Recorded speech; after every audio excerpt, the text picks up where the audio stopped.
दोस्तों, आज हम आप लोगों को एक ऐसी क्रीम बताएंगे जिसको इस्तेमाल करके आप अपने हाथों को और चेहरे को खूबसूरत बना सकते हैं। गॉर्जियस ब्यूटी क्रीम है।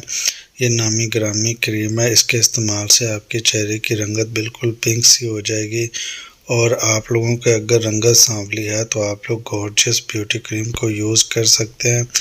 और इसके अलावा ये फ्रिकल्स और चेहरे पर निशानात, पिगमेंटेशन, इन कंडीशंस में भी आप लोग यूज़ कर सकते हैं। और अगर आप लोग समर में यूज़ कर रहे हैं तो वाइटनिंग का कैप्सूल भी ऐड करके यूज़ कर सकते हैं। लेकिन इसका तरीक़ाकार यह है कि आपने इस्तेमाल करने से पहले चेहरे को अच्छे सोप से धो लेना और उसके बाद यूज़ करना है। छाइयाँ, दाग धब्बे और रंगत गोरी करने में ये बेहतरीन क्रीम है। वीडियो अच्छी लगी तो लाइक सब्सक्राइब ज़रूर करें।